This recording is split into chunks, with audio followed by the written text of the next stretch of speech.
Marina Garcés es posiblemente la voz filosófica femenina más importante de los últimos años, pero es una filósofa atípica, ya que ha tenido la capacidad de combinar su actividad en movimientos sociales como el 15M, muy pegada a la calle, con el plano teórico y el pensamiento filosófico. Autora de una decena de ensayos y de multitud de artículos, defiende que la filosofía, lejos de ser algo elitista, es igualitaria y la reivindica como un ejercicio cotidiano. Es además una firme defensora de lo común como vía para enfrentar las crisis de nuestro tiempo. Dirige el Máster de Filosofía para los Retos Contemporáneos en la UOC. Desde 2002 coordina en Barcelona el proyecto llamado Espai en Blanc, que es un espacio abierto a cualquier persona que nació en un centro social ocupado y que busca experimentar con nuevos formatos y formas de relacionarse con el pensamiento. Y recientemente ha publicado el ensayo El tiempo de la promesa. Vamos a hablar con ella de esos retos contemporáneos, de promesas y de muchas cosas más, aquí, en Habitación Propia. Venid conmigo.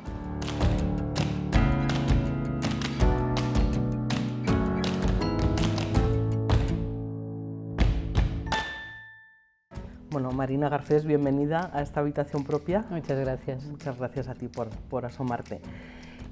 Mira, yo a todas mis invitadas les pregunto siempre antes de empezar si quieren ser entrevistadas de tú o de usted, así que tú me dices. De tú. ¿De Sí, tú? por supuesto. Bueno, yo no conozco ningún niño que cuando le preguntan de pequeño qué quiere ser de mayor diga que quiere ser filósofo. Tú, yo Marina tampoco. Garcés, ¿qué querías ser cuando eras niña? Yo tampoco, ni a mí misma.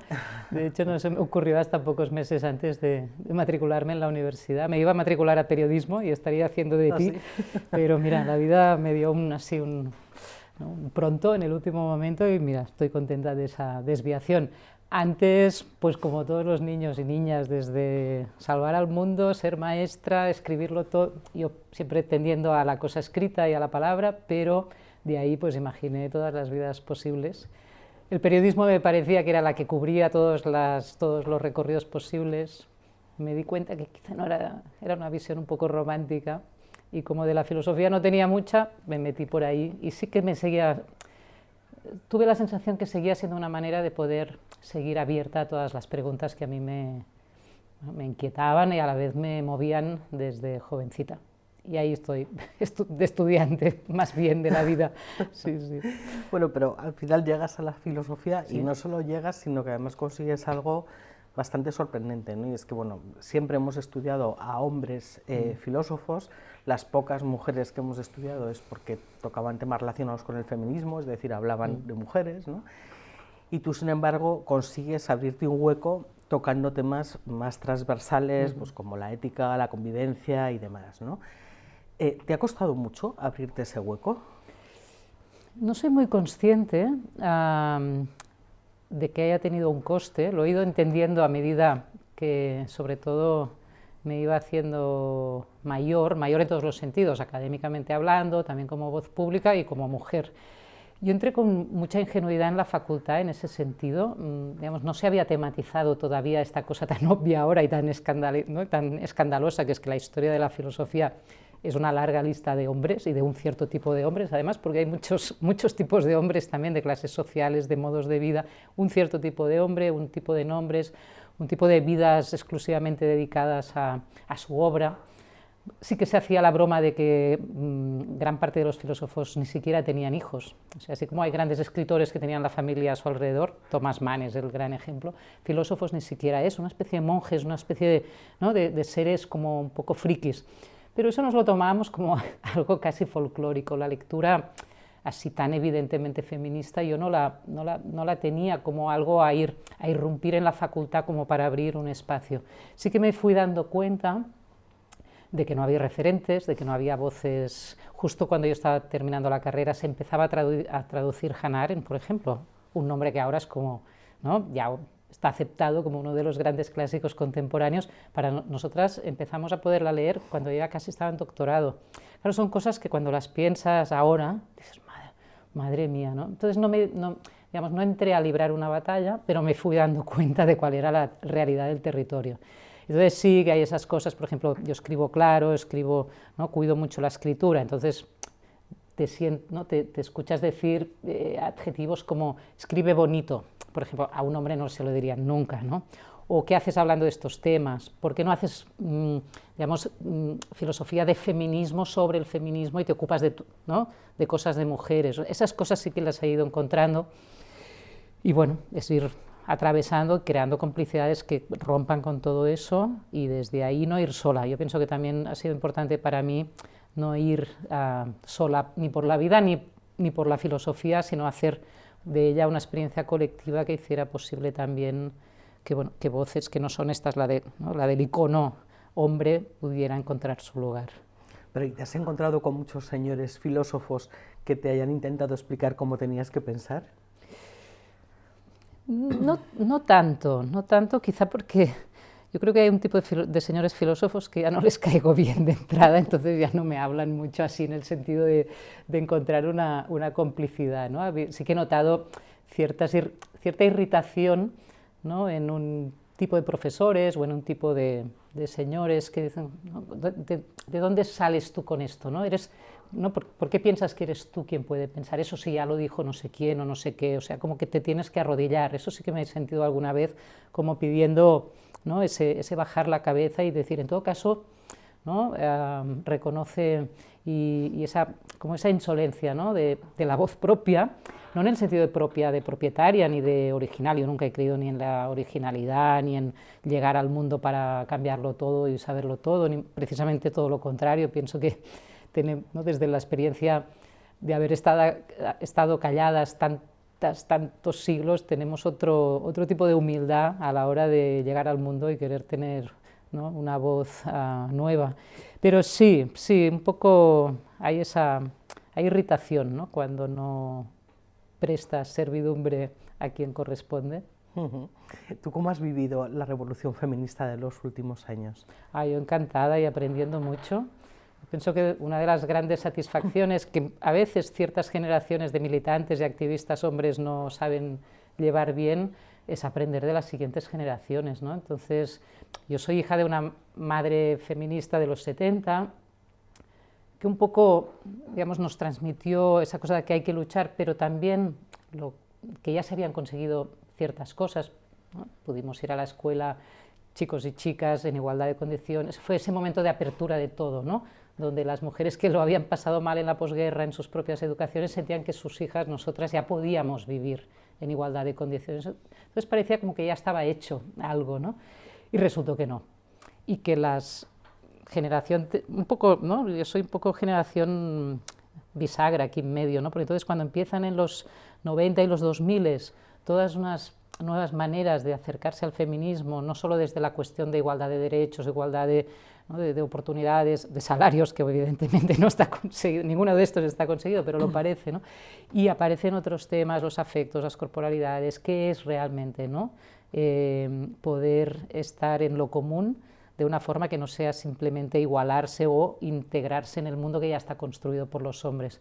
Entonces yo estoy encantada de aprender desde ahí, de acompañar, de ver que hay cosas que parece mentira que no las hubiéramos visto nosotras de una forma tan clara, con cierto dolor cuando veo pugnas y polémicas que me parece que no llevan a ninguna parte, pero bueno, pienso que cualquier movimiento que abre realmente una brecha que sacude cosas importantes, también se ve expuesto muchas veces hoy en día, además con toda la polarización mediática y estas cosas, a polémicas muy grandes, ¿no? Pero bueno, con mucho agradecimiento. ¿Y tú ves riesgo de que haya una marcha atrás? ¿Dónde ves, si lo ves, dónde ves esos riesgos de retroceso? Yo veo mucha reacción, muy reaccionaria, de muchos tipos, la más evidente, organizada ideológicamente y políticamente, esto lo vemos, ¿no?, en el espectro político actual y en todas unas campañas que llevan muchos años labrando muchos éxitos de guerras culturales, de batallas mediáticas, también en entornos y redes y foros que no necesariamente están en las cabeceras principales, ¿no?, y que han ido labrando ahí como una especie de resentimiento de lo masculino y también de ciertos modos de querer volver a ser mujer, ¿no? Y esto me preocupa mucho. Y en el ámbito del feminismo que se ha movilizado en los últimos años, pienso que hay cansancio, que hay heridas, que hay un poco una sensación de ese momento prepandemia que fue una eclosión de riqueza, de diversidad, de alianzas, de complicidades. Yo pienso que entre la pandemia y después también todo este ambiente tan agresivo está causando daño, ¿no? Y que quizá necesitamos un poco de reparación y también de miradas un poco de largo recorrido, porque no es sostenible ¿no? este ir y venir tan extremo, tan fuerte, ¿no? y con el que están cargando algunas mujeres de forma muy principal y muy, ¿no? y muy dañina en algún caso. Vamos a ir abordando algunos de los temas que ya has ido sacando así como muy poquito a poco, ¿no? Pero bueno, tú has sabido combinar el plano teórico con la participación activa en movimientos sociales como el 15M, en el propio feminismo, ¿no? Y defiendes la filosofía como algo que nace en la calle, pero que continúa en los espacios íntimos, ¿no? A ver, explícanos, ¿se puede hacer filosofía preparando, yo qué sé, una fabada?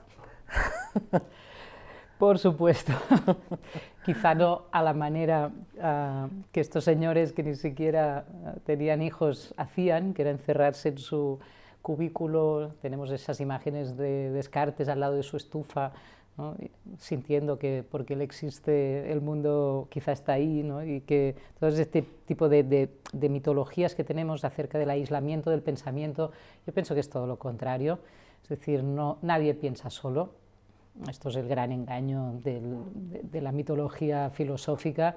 Esa escultura de Rodin del pensador que todos hemos visto y puesto siempre está en las portadas de los libros de texto de filosofía, claro, es la antítesis del pensamiento.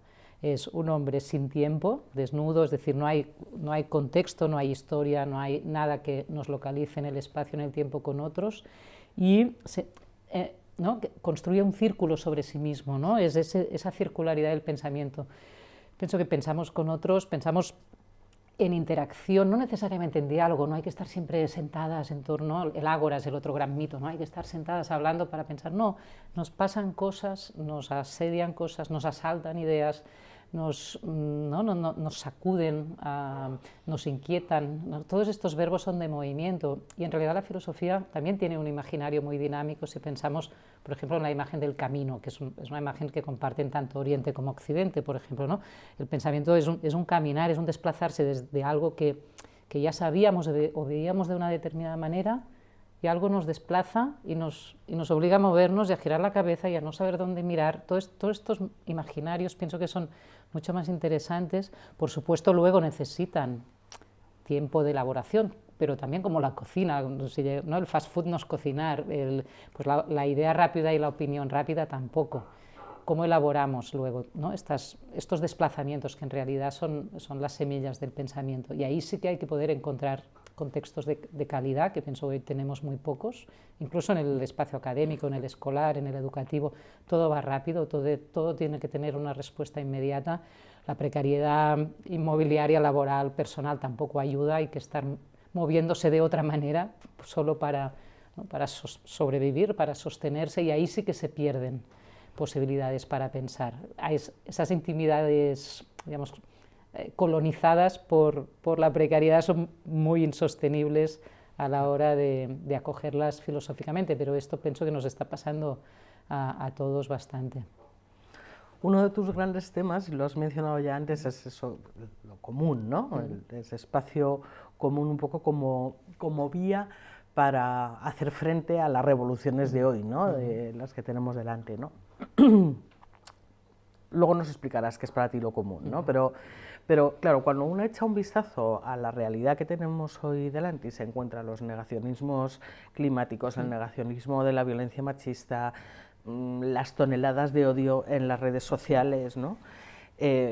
Yo me pregunto si esto de lo común no es una utopía, ¿no? Sí, de hecho, para mí lo común nombra un problema, no una solución.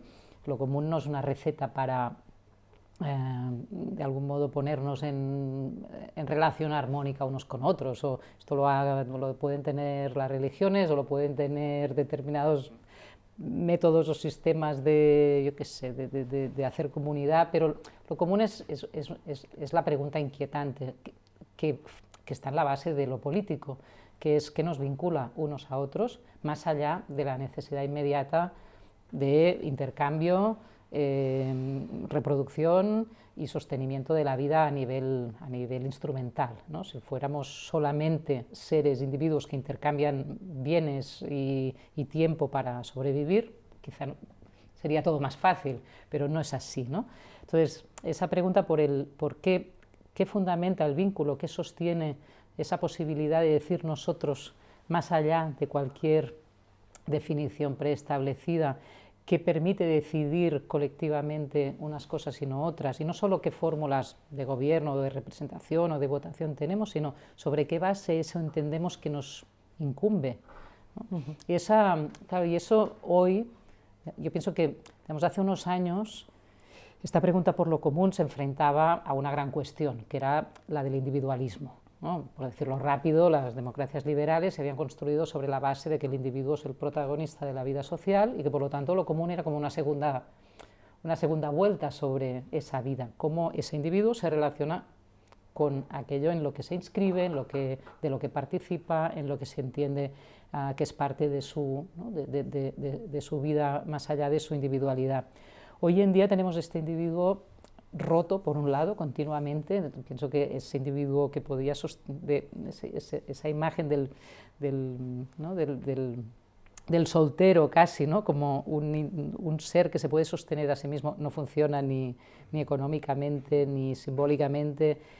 También la quiebra mental, la quiebra de la salud mental, todos estos malestares que han ido rompiendo esa individualidad hacen que estemos buscando muy rápido modos de agregación fácil, simple y eficaz. Entonces vienen todo este repertorio de identidades fuertes que se nos ofrecen desde lo político, desde lo religioso, desde grupos de redes muy activas en aglutinar desde lo simple. Y normalmente lo más simple es estar contra otro, porque esto es lo más fácil de hacer funcionar. Y eso hoy en día está creando, claro, otro lugar desde donde preguntarnos por lo común, porque esas aglutinaciones son lo contrario de lo común, es crear un propio más fuerte, es crear un mismo más hecho de unos cuantos, porque yo solo no valgo nada, ¿no? Entonces ahí pienso que tenemos otro problema más. Claro, en ese sentido las redes sociales, ¿no? que podrían haber sido en algún momento un espacio realmente común y de construcción, al final lo que nos estamos encontrando ahí, más allá de estas toneladas de odio, ¿no?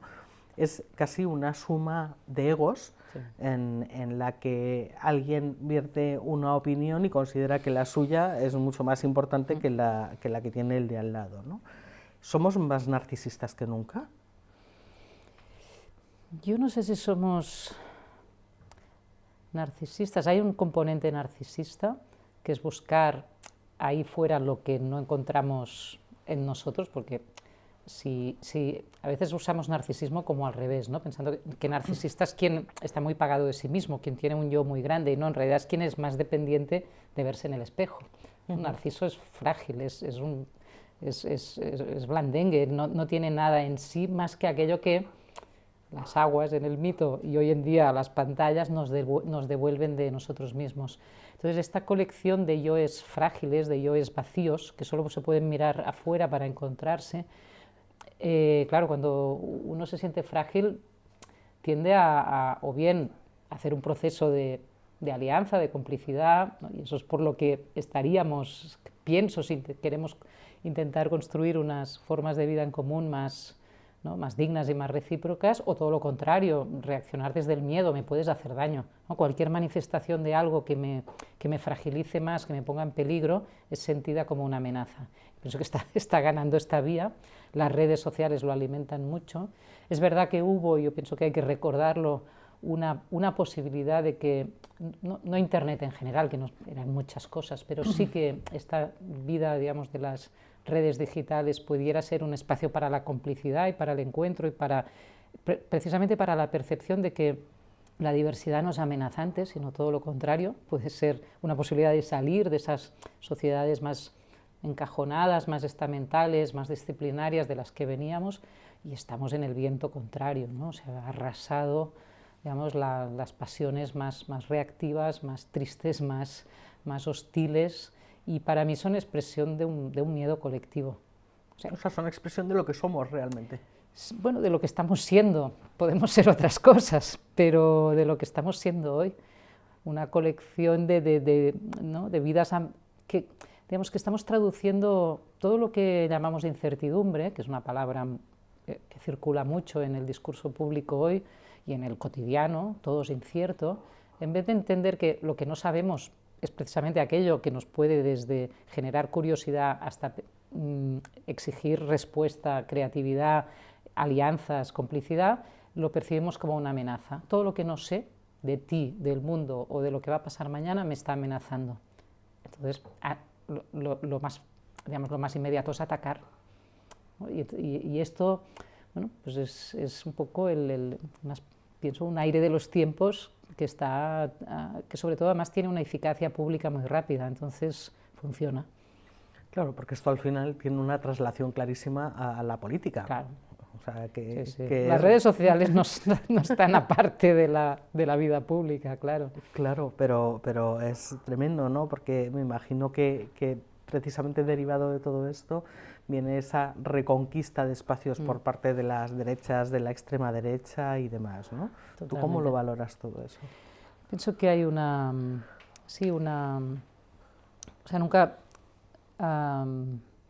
nunca he separado, porque ¿no? A veces hay ciertas posiciones así un poco desde cierta intelectualidad, como de ver desde un lugar como si fuera ajeno y degradante el espacio de lo digital, ¿no? Cuando decimos, esto es Twitter, ¿no? Estas ahora X, que es peor todavía, ¿no? Parece una especie de antro porno sádico, degradado, ¿no? Entonces esto es la negrura de esa X que nos saca lo peor de nosotros.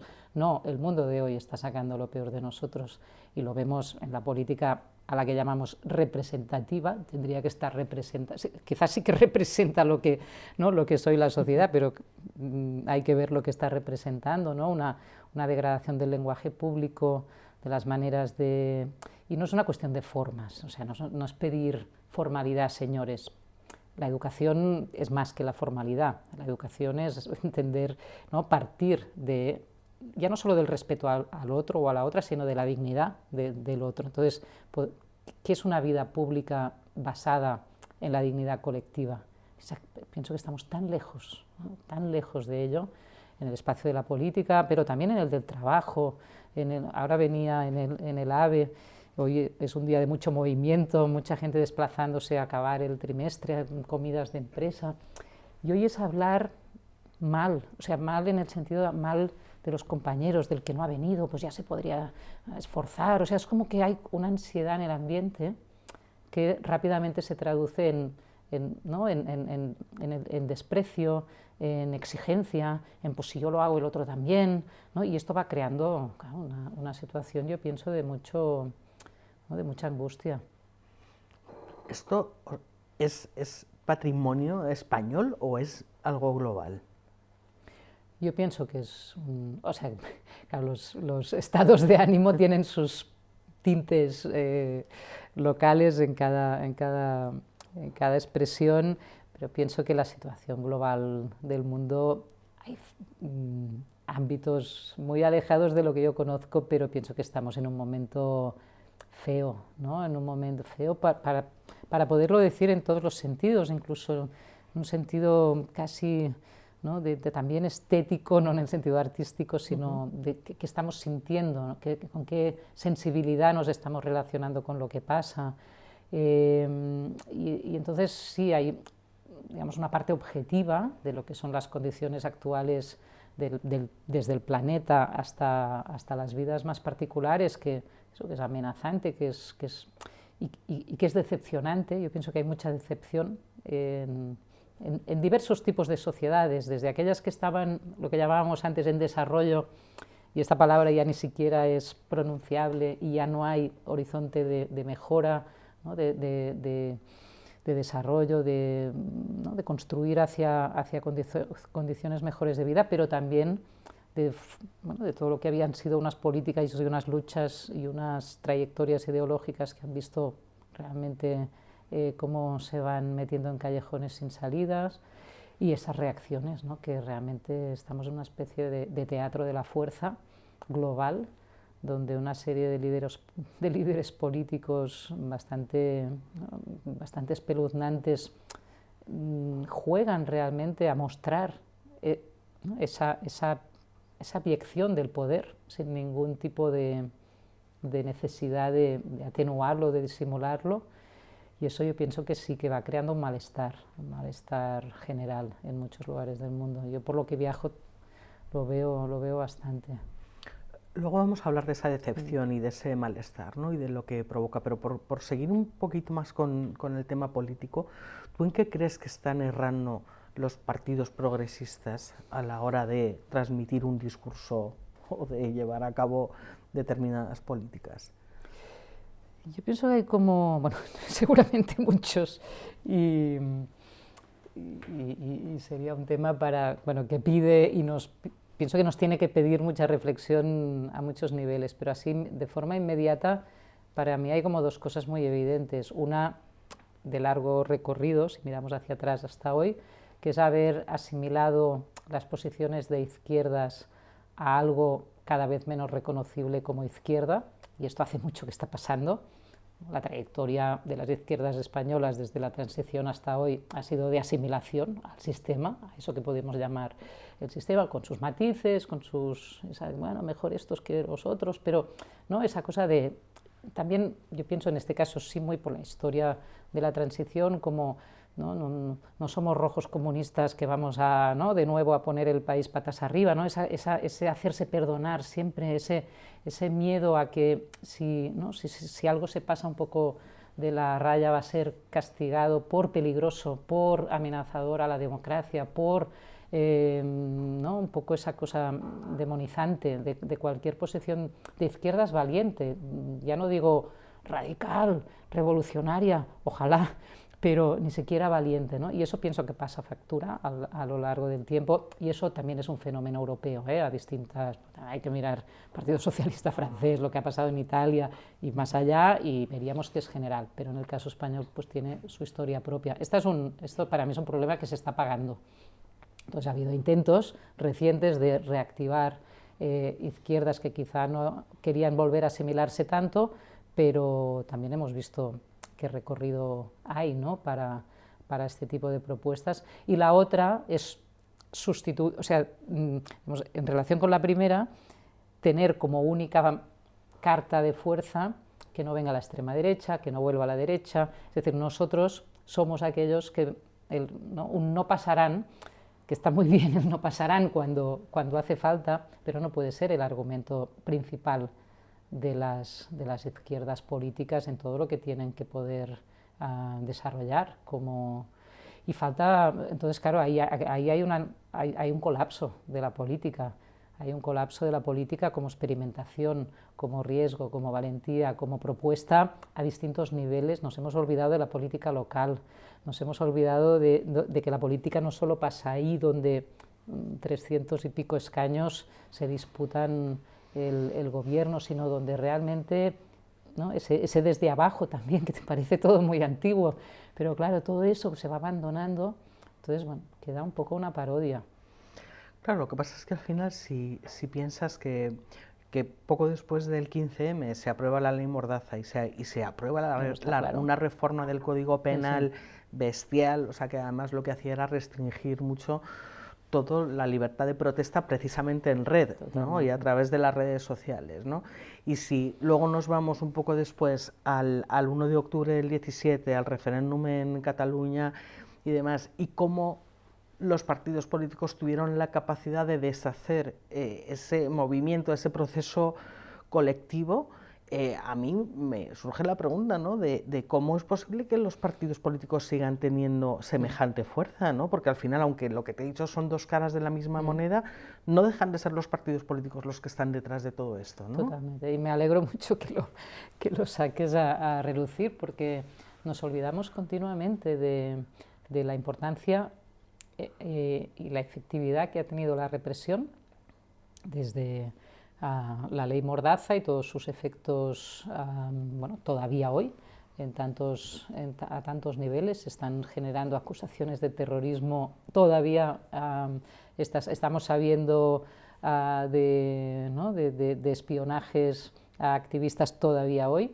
Estamos sabiendo todo esto, la larga cadena de penalización, de judicialización también de la protesta, de la movilización en los últimos 15 años es brutal en España, cuantitativamente, económicamente, y eso quiere decir también a nivel de destrucción, erosión de los espacios colectivos que van quedando totalmente rotos por este tipo de dinámicas, y el mensaje público yo pienso que ha sido deliberado realmente tras el 15M y después con el 17 en Cataluña y estuvo Murcia por medio, lo de las vías del tren, es decir, han pasado muchas cosas y podríamos sacar muchas más que no me querría olvidar, de momentos clave de la movilización y de la creatividad política colectiva que han sido duramente castigados.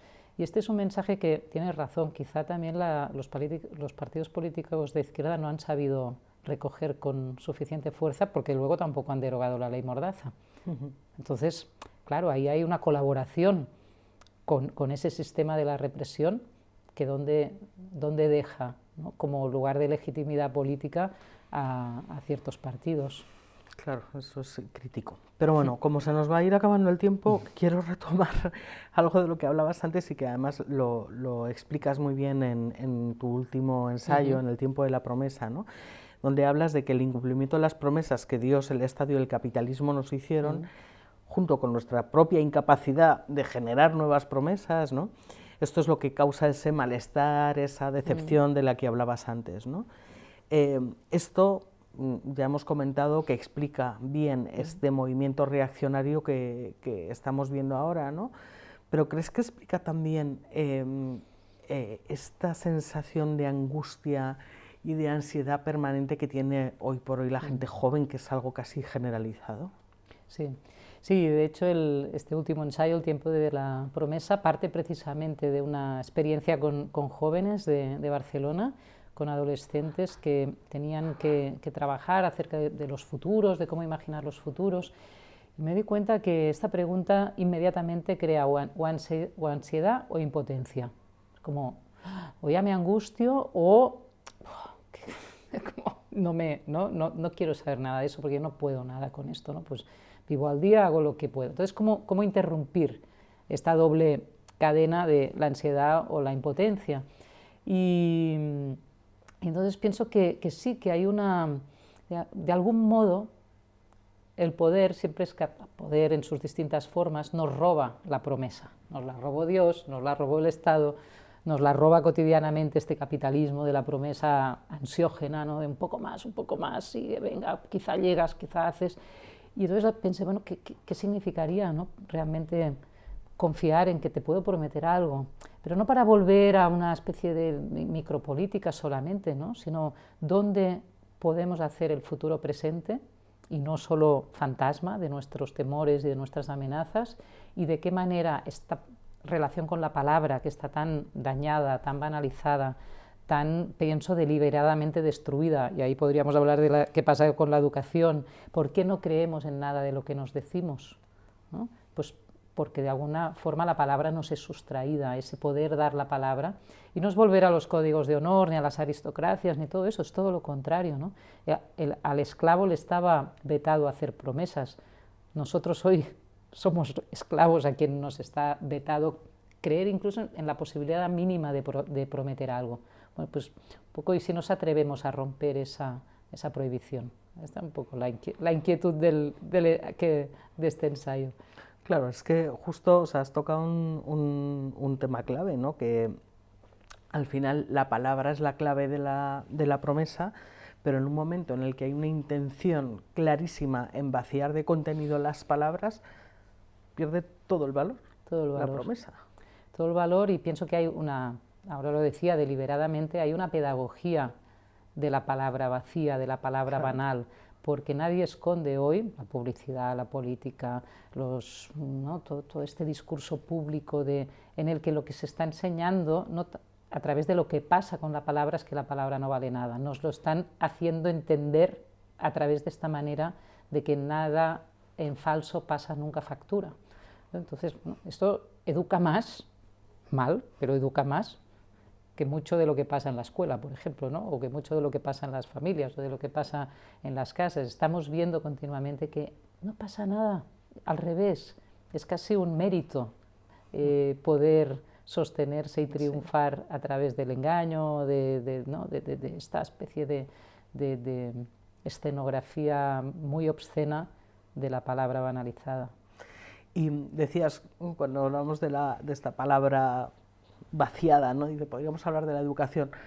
Te voy a preguntar qué papel tenemos los medios de comunicación en todo esto y cuál el que deberíamos tener, en fin, ya ni te lo pregunto. Sí, ya te dije que yo iba para periodista y me salté del barco antes de entrar, pero no, yo pienso, a ver, los medios de comunicación es como decir la educación, ¿no? O como decir, son mil realidades.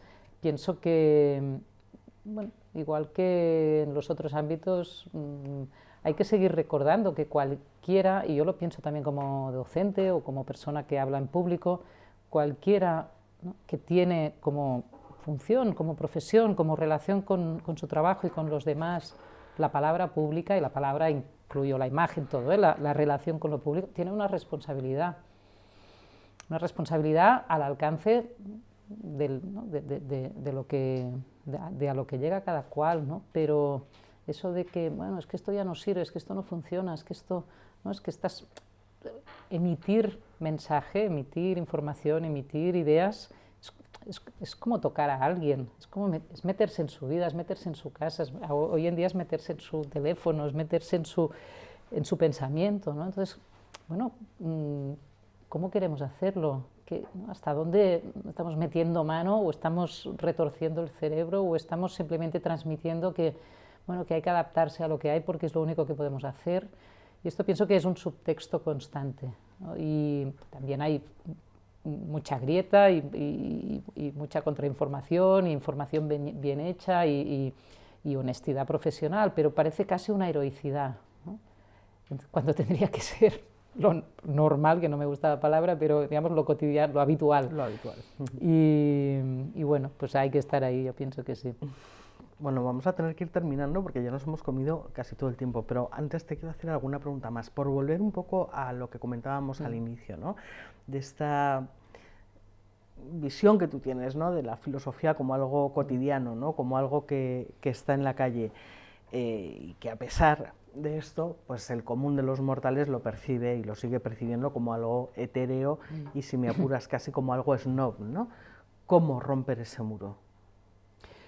Yo pienso que se ha roto más de lo que pensamos, sobre todo si pienso en cuando yo empecé a estudiar, por ejemplo, que eran los años 90, y ahora la filosofía era una cosa realmente como o muy académica o muy de, pues, había unos grandes intelectuales que todavía algunos siguen escribiendo en sus tribunas en los periódicos, y algunos con muy mala fortuna, pero eran como grandes nombres, ¿no? Y eso era un terreno. Yo me acuerdo la primera vez que me acerqué a la mesa de filosofía de la librería a la que había ido toda la vida con mis padres, pero me atreví a entrar como al rinconcito de filosofía, casi me da un cubrimiento, porque era como, ¿qué haces tú aquí entrando en este lugar, ¿no?, que no es para ti?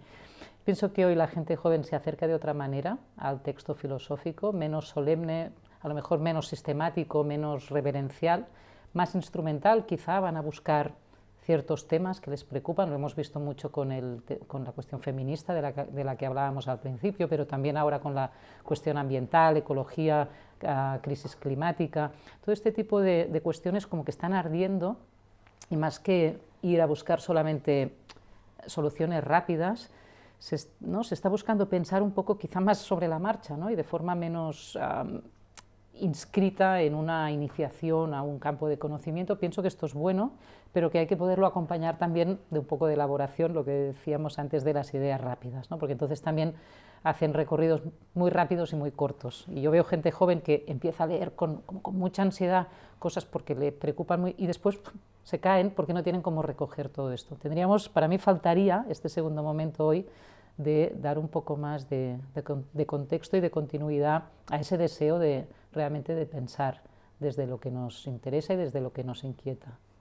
Y con todo esto que hemos estado comentando, bueno, y lo que voy a decir igual es algo que se va diciendo periódicamente en cada momento temporal, no lo sé, ¿no? Pero bueno, yo al menos tengo la percepción de que es más necesario que nunca el pensamiento crítico, ¿no? Y sin embargo hay como un miedo siempre a ese pensamiento crítico y hay hasta una especie de persecución. ¿Por qué da tanto miedo? Sí, también es divertido ver en estas evoluciones que hacen las palabras. Hubo un momento hace unos años que decir pensamiento crítico se había convertido como en una obviedad.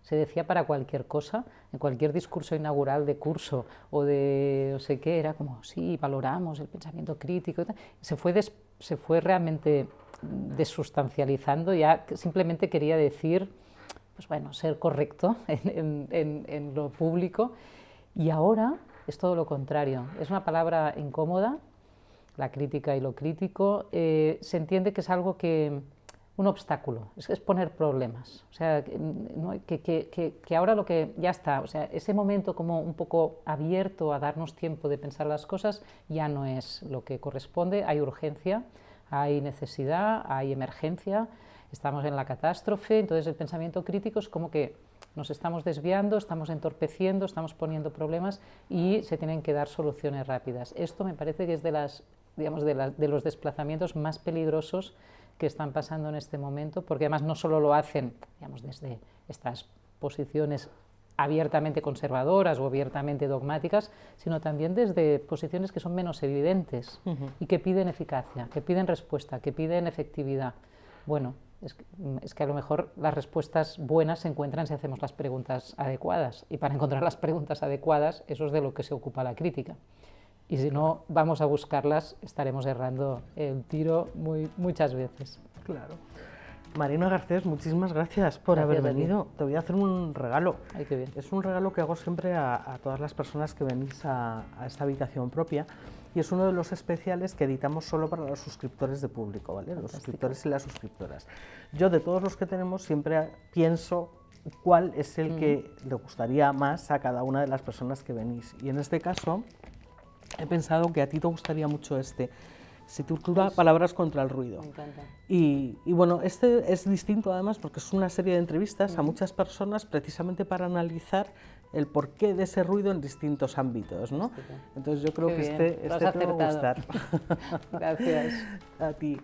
Y a vosotras y vosotros que nos estáis viendo, que nos estáis escuchando, muchísimas gracias, como siempre. Y recordad que este programa no podríamos hacerlo sin vuestras suscripciones, así que entrad en la web de Público y suscribíos, por favor. Venga, hasta la próxima. Chao.